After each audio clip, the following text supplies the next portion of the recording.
What's up, everybody? It's Sam with Rowdy Alternative, and today we're with Passengers. I fucked it up already. We're here today with Passengers Unknown. How you guys doing? What's going on? Good. Hell yeah, good to hear it.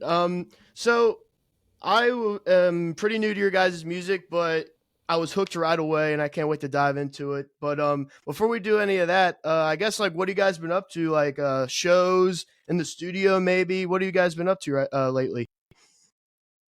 Yeah, we've been in the studio a little bit, cutting some singles and stuff. We've got a bunch of shows coming up for the next few months with Cole Barnhill and Pecos on the Rooftop. So we've got a lot going on for the next couple months. Right on. That's a good crew to be running around with. I tell you that. Sure. Definitely, they're really really cool guys. Yeah. Cole Barnhill, everybody with them and Pecos, they're all fucking yeah. Cool.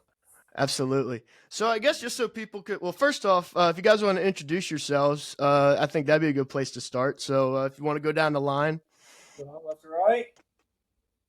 I'm Braden, the bass player, little thump accent. I'm Joby, the singer. I'm Matthew, I'm the rhythm guitarist. And I'm Alex, I play lead. And Hell yeah. The drummer's not here right now. Yeah. That's all right. We'll roll with it. But I guess just so people could get familiar with you guys, if any of you want to take it away on how maybe you guys came together, formed, and how that all started out. I know you guys are from Texas, and I love the Texas scene, both the country, the rock. You can't really put a label on it anymore. It's really its own thing, which is badass. So if whoever wants to hop in, if you want to kind of explain how you guys formed and got together, go ahead. Yeah, well, it started off with me and Joby. We're cousins. And we just started off, just talking about wanting to play music, because our whole family's been involved in music in some way, so we always kind of wanted to. And we would write songs here and there and just wouldn't really do nothing with it. We'd play at my mom's bar, playing cover songs and shit like that. And then we met Alex, and he was like, I want to play music, but I'm not about to be in no cover band. Yeah. And so we just, and then we got together, started writing songs. So started writing songs together twice a week, and basically just handed my brother a bass guitar and said, "Hey, learn how to play this." Yep. Nice. It went from there. We recorded songs, put them out. And our first song hit like 100,000 streams before we even played our first show. Yeah, That's insane. So we just recorded the song, and here's the drummer. Oh, There he is. yeah, there we go. Hey guys. Yeah, so song out. We hadn't had a drummer yet. We actually met him at, I volunteered at summer camp every summer, and that's where we met Keaton. So I was just hanging out. yeah, he was like, "Hey, you want to join a rock band?" And he was like, Hell yeah. So got started. yeah, so I guess when you guys first started playing, because I hear a lot about the guys in Texas. You can look at a million of them, and a lot of them started out playing that kind of like what you think of when you think of Texas, like the Americana stuff, maybe the country stuff, whatever it is. But as the years have gone on, it's pretty easy to see that that's not how it is anymore. And I love it that way. I'm a rock guy, so I'm like, fuck yeah. But with you guys, I'm kind of curious, has it always just been rock and roll music, or did it start out as something else, or has your sound always been pretty, like the same? We originally kind of thought of it like the traditional way, start playing country covers and throwing in some songs in there, but we didn't really, want to do that, but we thought that's pretty much how you had to do it. And then Alex was like, I really don't want to do that. And we're like, well, we really don't want to do that either. Like, well, then why are we going to do that? Mm-hmm. So we just started making rock music, and just so happened the last couple of years, that's what's kind of been gaining a little bit of traction. So yeah, absolutely. Yeah, I came in kind of day one, and I was like, I want to fucking play rock and roll, like point blank period, and that's just kind of how things rolled out. Yeah, it's really interesting how like the pendulum swings like constantly. It's like you get country's like the coolest thing of all time, and then a year later rock's the coolest thing of all time. It's really cool how that works, especially where you guys are from. And where you were at in your scene, and like you said, you kind of just started out for the most part with the rock stuff. Did you have to? Was it challenging to find like your audience in a place like that? And by that I mean like when people might be looking for the country stuff or something like that, or you might have to play country stuff to, like you said, to feel like you have to get a start. Did you find it kind of easy to like find your audience pretty quick, or did it take a bit? That's what has made TikTok so valuable. Is like a lot of these Texas country guys, they're stuck around Texas, but like, if we look at the streams and we look at the views, like, we're not really just a Texas country band. We have a good portion of them here, but we're getting the same amount of streams from Utah or Wisconsin. So, it's easy to say that, we're a Texas country, Texas rock and roll, red dirt kind of thing, but it's like expanding beyond that pretty quick. And, we know it's a wave. We're just trying to stay on the board and not get knocked off while it's going, because it's so much bigger than we ever thought it could be.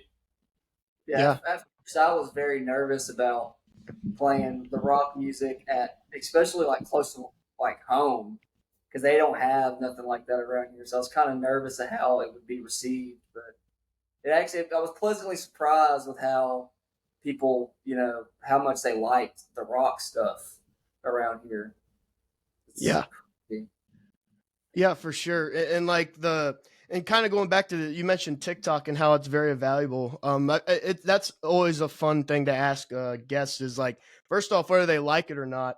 The majority of them say no, they don't like TikTok, but at the same time, it's like it is a valuable tool if you could use it right. And how is that feeling, like seeing like you mentioned, like your songs are really popping off before, I think you said before you even played a show or something, like that had to have been a fucking wild feeling. TikTok, people listening to it before we even played a show. We didn't play a show for like 6 months. Song, it's just like everybody loved it. It's the weirdest thing, and it's also strange now playing somewhere that's like hours and hours away from home, and then seeing people that show up for your music. Because being so new, it's like the strangest and like the best feeling. And sometimes those people have also driven hours and hours to come see us. So it's really humbling. Yeah. You see somebody singing the words along, it's like, how do you know that? For sure. It's cool, like, because with that, like your guys' sound, like it, when I first listened to you guys, it reminded me a lot of like that really dope, like modern, like just, it's like a sound that we have heard before, but it's fresh, if that makes any sense. It's like a new take on it. It's like, it doesn't feel like, something you've heard over and over and over again that you're just tired of hearing. I got the same feeling when I listened to Dexter and the Moon Rocks for the first time. Like it's kind of like the same, like, wow, okay, this is something cool and new. How would you guys describe your sound? I know that's kind of a really broad question, but if you had to describe your own sound, how would it be? It's a question. I mean, so something that we've been kind of realizing is we've got these deep rock roots, but we also have country accents. So it kind of combines two of the things, because a lot of people will hear it and they'll comment on TikTok and be like, oh, I just love this country vibe. And it's like, well, it's not really. And then people are like, man, we just love this classic rock vibe. And it's like, it's kind of somewhere in between. Yeah, everybody has their own different, interpretations of it. Whether it's, more towards the country or rock, it varies from where they're from. Yeah. It's pretty cool because we can tap into both. Yeah, we're very fortunate to be able to ride the line and be able to play with a lot of the, Texas and country scene guys and still be able to play with some of the rock guys. We're really fortunate to be able to mix between the two. Yeah. And I was thinking too, like going off that, you kind of hit on it there, is that like you find that cool little median to where like you have both the fans, and I'm wondering if it's like maybe like, because obviously the instrumental part of your songs, like, that's rock, like that, like rock music, But like, and then the lyrics is like that could also be translated, you know. And this is just from me. I'm no fucking professional musician or nothing, but I feel like the lyrics could also be transferred to a country song if you want it to be like maybe something like that. I don't know. Like it's kind of a cool like stew of the whole thing. I don't know if that made any fucking sense, but Yeah, we hear that a lot. We've heard a couple times where people like describe us, and they're like, whether or not it's intentional or not, it's like it's a rock song, but it has just like a southern mm-hmm. twist to There's a it. Texas vibe going on. Yeah. Whether we want it or not, it's there. And I guess growing up here, it just kind of happens when we're not even really aware of it. It's like we're making a rock band, but being from here, there's some country aspects to it. Yeah, it's just second nature. Yeah, for sure. And like when you do move out, or like when you move out and play shows in other areas, I assume because like you said, you found a lot of your audience online. So like, has that been apparent too at these shows? Like it's probably like helps a lot, so you don't have to like, not that you're not grinding, you're obviously grinding, but as much to find like an audience at like, you know, wherever you play, like across the country, something like that. Like how does that feel when you go to a room and like people are there to see you? It's craziest feeling. Yeah, that's pretty cool. Whenever we was playing in Charlotte, there was actually somebody that drove. I think it was 2.5, 3 hours just to see us, and I mean it was like a small little venue, but just them showing up and being there, and you know they're in the crowd singing the songs. That's just a crazy feeling. Mm-hmm.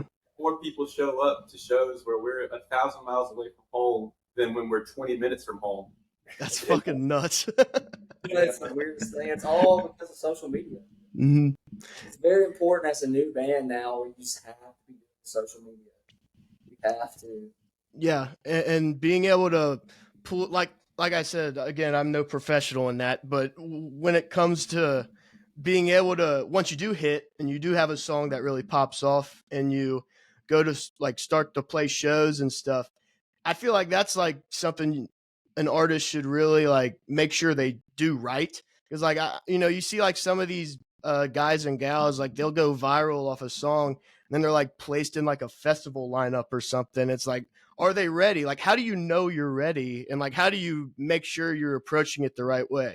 Like, I don't know if you guys have any insight on that, or We try to be as professional as possible whenever we're going to shows. Setting up quick and breaking down quick right after we're done. mm-hmm. Yeah, we've rehearsed that. Like when we first started, it was 2, maybe 3 times a week. We would show up, we'd set all of our equipment up as fast as possible. We'll play and practice, and when we're done, we instantly tear all of our stuff down. And that was something we practiced from day one to make sure like we're not showing up and we don't know what we're doing. Yeah, we try to keep it professional. And the stage presence has kind of come with the shows, because that's something that you can think you're ready for, and then you're looking in front of 1,000 people. It's like, whoa. Yeah. All of us, I think, in the last year have grown a lot. Just second nature to be on stage. And as far as the music goes, like the song started off with us just in a room playing, writing the songs, and just having the feeling there that the music feels good, and we bring that to every show. So the songs might not be exactly what you hear on the records, but the feeling is still there. So we really don't feel like the audience misses out from record to live shows. Yeah. If not, it's better. Yeah. Right. And like that's a thing, like you hear a lot about like with any band of any level. So like you have the fans who are like, man, like I wish they would sound more like the record or stuff like that. It's like, that's not like the fun part is when they change the shit up and it is different. Like that's the point of a live show. And that was actually, I was going to ask next about kind of like what you just said is when you are in the studio, you're writing a song. It's like, does that come into mind? Like, okay, we got to play this live. Like, is that like a cognizant thing you're thinking of when you're writing? Or is it like, we're going to write a song and then we're just going to worry about it later? Like when it comes to playing live, kind of both. Between both. Yeah. But sometimes we'll be in the studio writing a song and I'm like, how the hell are we going to do that? Yeah. We're going to have to hire like 2 more guitarists. Like we got to hire someone just to hit one thing. It's like, oh, Yeah, somebody on the strings. There's a fill on one of the songs they recorded before I was a part of it, one of the first two that came out, and like you can just tell listening to the recording, this dude took 100 takes. Yeah. It's like there is no way I am ever trying in front of people, bro. I'll crash and burn. yeah. And then other time, you don't even think about it. Mhm. Just show up, write the song, and then rehearsing it later. We're like, well, obviously we're going to have to change it a little bit. So Yeah. sometimes we think about it, sometimes we don't. Right.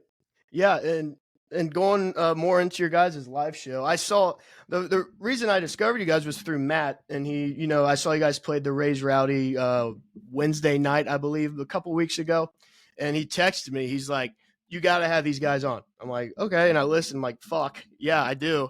And then I saw the we were talking about your stage presence, and even on that little itty bitty stage in there, like you made your presence known. That's what they said too, and then I went and saw like other footage of you guys playing on stage, and I don't think you gotta worry about your stage presence, fellas. Like it's intense, it's great, and I was wondering, how would you guys describe your live show from your side of the stage?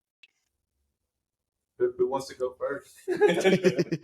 As energetic as possible. Yeah, we try to make the show not just about the music, but also about like visualizing, like people watching. We try to bring more of a show than just the music. Mm-hmm. Yeah. Speaking of the show at the Raise Rowdy, he was getting crazy. He stepped on my pedal board, unplugged my guitar, I had to reach down, plug it back in, jumping on the railing on front. Almost Hell fell yeah. off. Yeah, Show. Yeah, that's part of it. And yeah, okay. Something this guy's been working on and doing a great job is like making it a conversation almost. Yeah. So we're like, I really try to interact with the fans. yeah, that's what makes people want to come back. Like people will listen to the songs if they like it, but they'll interact with the band if they like us as people. Yeah, and I mean it's not even on the stage either. Like after the show, we'll go out there and sit by the merch table and greet everybody, talk to everybody, and just make conversation with our fans and get that connection. Respond to every TikTok comment. Yeah. I've been responding to every single TikTok comment for the past, I think. One time we had a video do so well, I was responding to comments, and TikTok told me, "Hey, you're going too fast. Take a break." I had to wait 6 hours to go and start replying again. That happened like 2 times in a row. Like I would reply until it stopped me, wait like 6 hours, and then reply until it stopped me. Well, yeah. Well, that's a good problem to have, because like the interaction, that's like the name of the game. I feel like. And by the way, how long were you in Nashville? 20 minutes. Oh, I think we was there just for that day. okay. Yeah, we were on our way up to Virginia, so we had to leave the next morning. Yeah. Well, I hope you guys had a good experience there. That whenever we have those rounds there, I'm in Cincinnati, so I can't make it down all the time. But we have like rock nights or like rock bands that'll come through, and they eat that shit up. Like they just love it when like a full band comes in and they just have booming guitars and shit. Like it's great. So I'd imagine they loved it. So that's awesome. Yeah, the reception was pretty. Yeah, it was a pretty cool experience because everybody before us, they were more like on the country side of things, mm-hmm. and once we get up there, it's just in your face, rock music. Yeah. I remember we had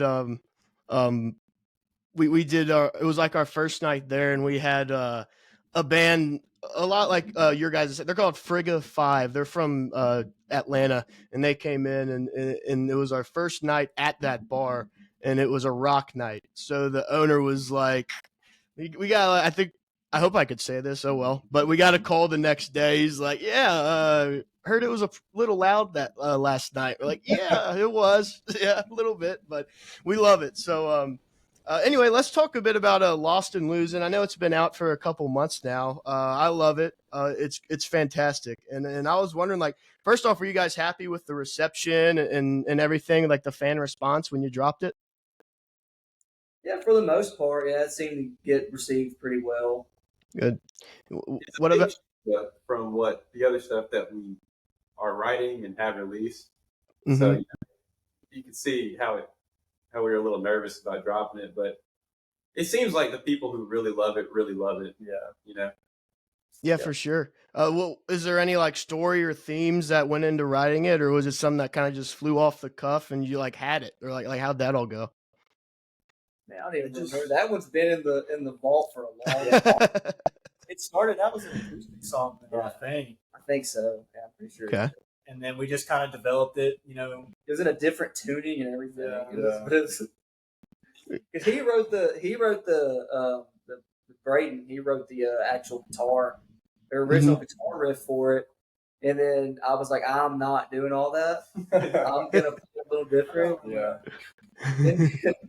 And, we just how that was very early days where we would just sit in a room and play it over and over and over until we finally got an idea. I think when we finally got the idea of the song, was just Yeah, Very it just quick. flew together, kind of.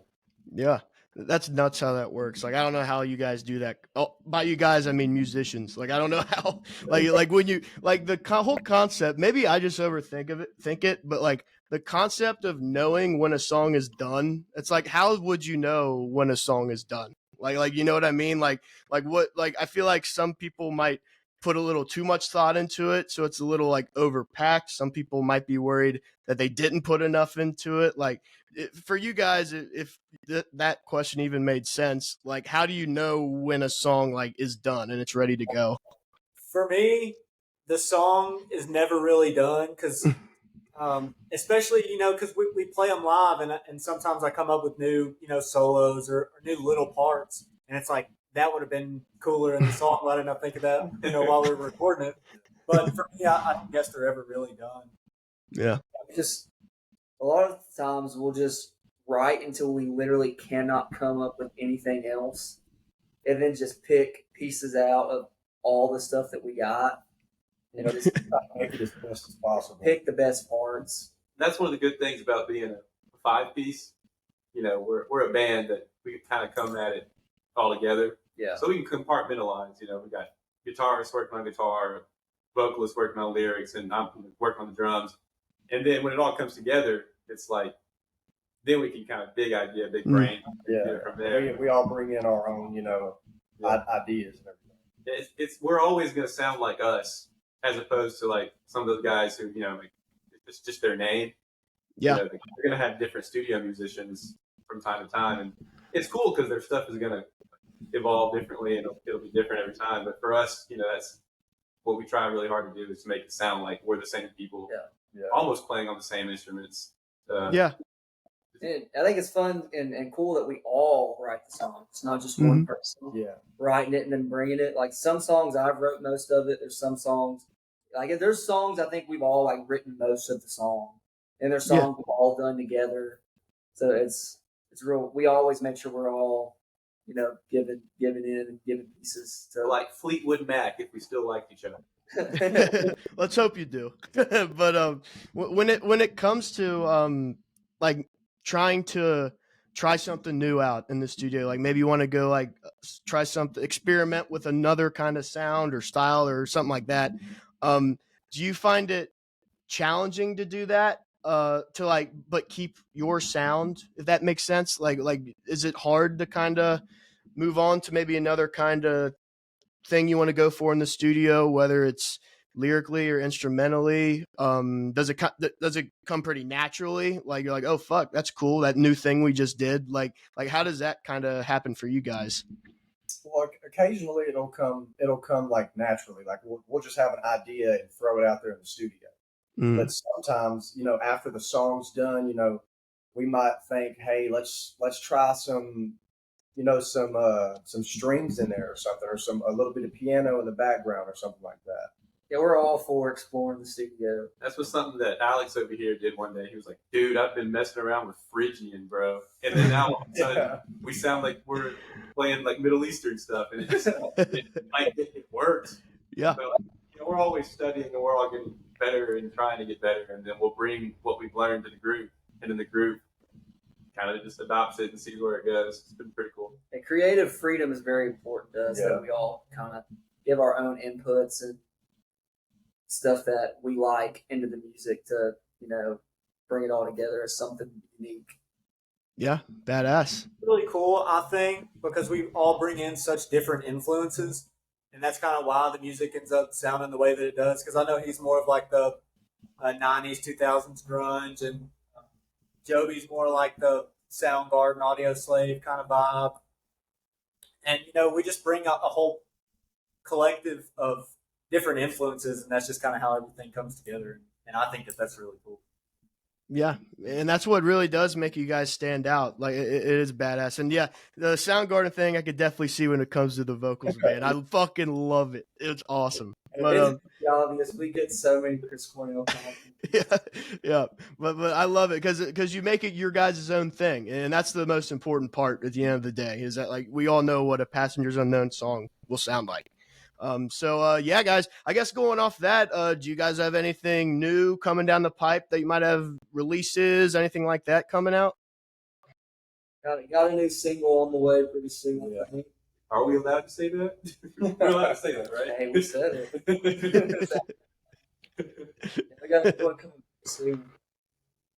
Hell yeah, I can't wait. And we know, like as you mentioned at the beginning, you guys have been touring a lot with Cole and Pecos and everything. So, you guys got any like what you got coming up for shows and everything?